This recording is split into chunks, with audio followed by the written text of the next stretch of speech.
Invest Africa, proudly brought to you by KPMG.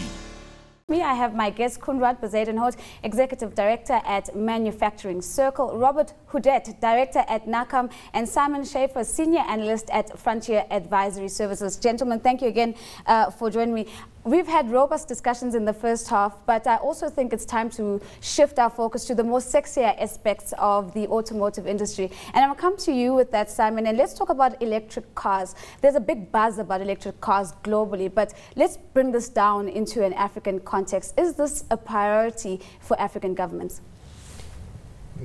I'm not sure if it's a priority. It's, I guess, a very big practical challenge. If you look, for example, at a setup in Germany where BMW has launched models which are electric cars. They look sexy, yes, they do. But even in Germany, they have problems with getting charging stations rolled out in the cities. So just imagine cities which are sometimes in Africa very chaotic. Think about the Lagos, 20 million people. Right. Look at the Johannesburg, not the most organized place in the world as well. Now trying to figure out how to put charging stations all over the place might be a big challenge. So the how practical is it to have electric cars in Africa? Robert, let me come to you, and I'd like you to respond to what Simon said in terms of how practical it is, but also, you know, this adds another layer in terms of the regulatory environment where there needs to be an adherence to certain environmental concerns. Do you think that this is a significant deterrent to investors? Right. I just want to confirm that I do participate in a forum organized by the South African government. The South African government wants to have an electric car in South Africa, want to address the issue of electric cars. So we are participating in negotiations and discussions on this issue. Now, concerning the future, I think electric car is a bit maybe exaggerated to go for electric car right at the beginning. This is a personal view. And many countries go for the hybrid car, a mixture between electric and petrol or some other form of energy. And I think this is, many OEMs are going in that direction. Instead of being fully electric, you'll have hybrid cars. But sorry, let me just jump in there, Robert. Does this match, Koenraad, the aspirations of the growing middle class in Africa? Reports suggest that the middle class want big SUVs. They want luxury. They don't want some small hybrid car. Well, you know, I think perceptions differ, and certainly there are areas where I think the middle class or you know, high socioeconomic groupings would definitely want to go for a little bit of bling. SUV and so on. There are certainly instances where it's much more practical, but you know, there is also the gimmick, the fad, the wanting the newest gadget, and I think that's where electric cars, for instance, fit in. And it will take off at a certain stage, but it's going to take time to popularize. In the United States, for instance, celebrities led the charge with hybrid. Led the charge with hybrid cars. I think it was George Clooney or something was the face of this. Yeah. With hybrid cars in South Africa and Africa, there's going to be some logistical challenges, but you know, examples from other places tell us that you know, like Nissan with its Leaf, for instance, projected much higher volumes, but it is something that's taken off. They've just launched it in South Africa at a price that won't make it a volume seller. And of course, we've got the spatial development challenges, the fact that the infrastructure needs to be rolled out, but it's not something that's going to be absent for very much longer. Robert, I see you want to come in on that point. Right. You mentioned regarding the SUVs, of course, but this is the segment that the OEMs are going for. SUVs can be hybrid energy. But what does that mean in terms of cost? If you look at a hybrid SUV, would it be more expensive than a normal SUV? I don't think so. This is the future. You'll have more and more taxes on purely diesel or petrol cars, more and more taxes being levied on these vehicles which pollute. And one way to reduce that pollution, especially in the big cities where we have very big problems, and even in China, and one way to reduce it is to have hybrid cars, and hybrid cars will reduce pollution. So many OEMs are focusing mainly on the hybrid cars, which can be put on any type of vehicle. but they will focus on the upper end of the market to bring that technology in while it's still expensive. Right. And as it gets popularized and the application of it can be broadened to cheaper cars and so on. Look at, for instance, what Toyota has done. They've really concentrated their efforts on specific hybrid vehicles or in their luxury brand Lexus. But as it's being popularized and the technology is becoming cheaper, it's also finding its way into cheaper, more normal ranges. So we're seeing cheaper technology, possibly cheaper labor if the unions have it their way. Simon, do you think all of these factors are likely to translate into lowering the cost of doing business and in turn attracting greater manufacturing bases? Or is this too much of an ideal in one go? I think a key issue that has to be addressed very soon is the labor issue and how the unions and the government and the employers work together. I think that's the key challenge going forward. There was a report that I read, and I'll come to you, Robert, now, that's saying that if you drive in the streets of Korea, 9/10 of the cars are likely made in that part of the world. Now, let's come back to the South African situation where, you know, we've got the biggest steel maker on the continent in the form of ArcelorMittal here in South Africa. We're producing platinum. We have a fairly decent local content industry. Why do we not have a South African car? And let's first put it to you, Conrad. Well, I think that's about having the know-how, the technology, the innovativeness, and so on.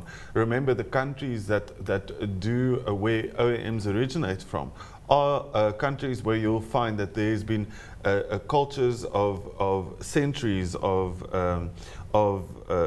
master tradesmen. And that's where the innovation started.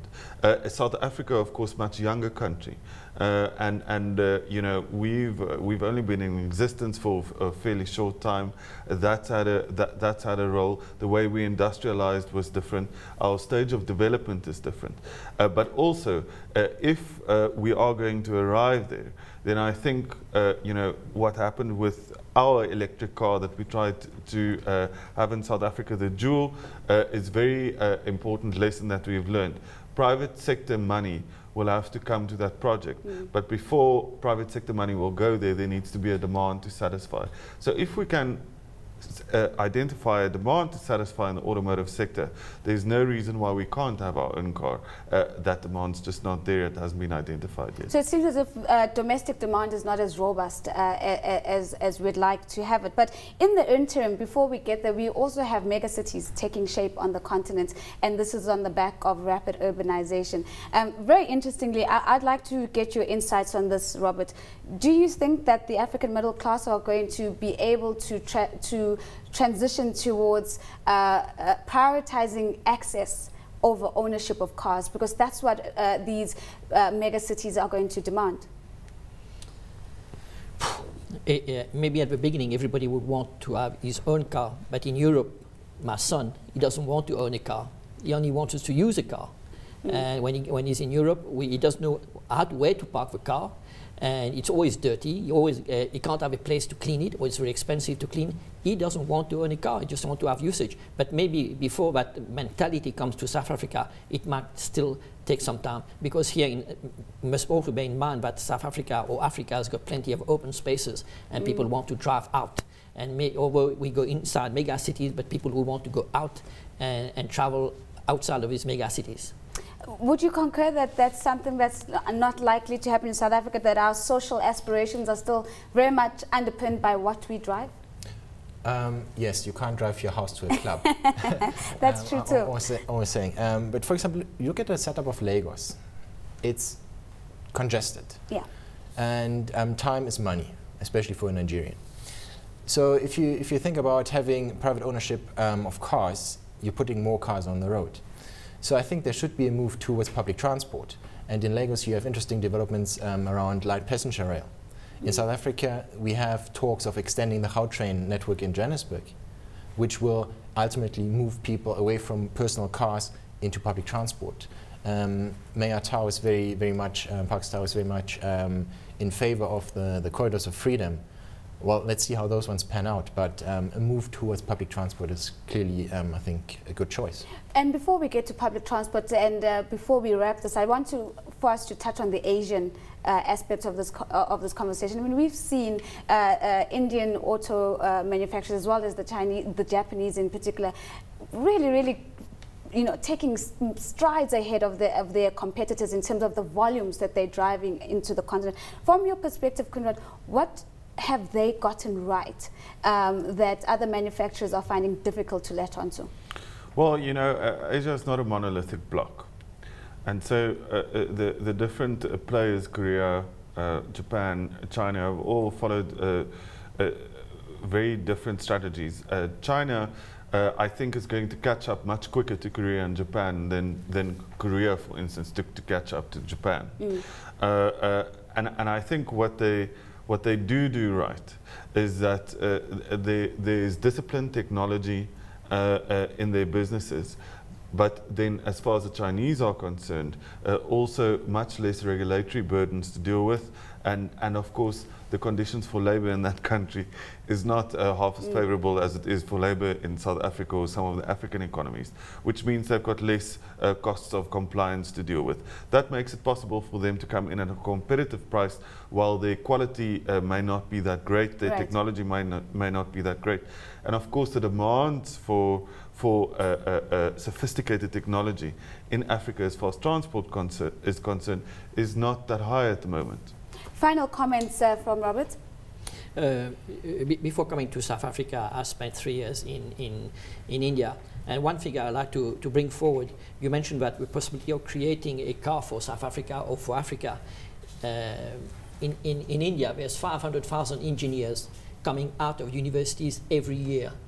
And these are highly qualified people. We don't find these kind of people in South Africa.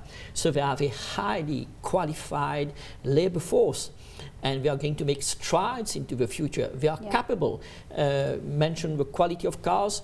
I think South Africa is importing the country from which it's importing cars now. The third one is India. India is growing, is exporting cars worldwide. They are producing quality cars, reasonably priced cars, and they have got a strong labor force, intelligent, qualified labor force. I don't think in South Africa we got our engineers are leaving the country. So before we start thinking of creating our own car, please.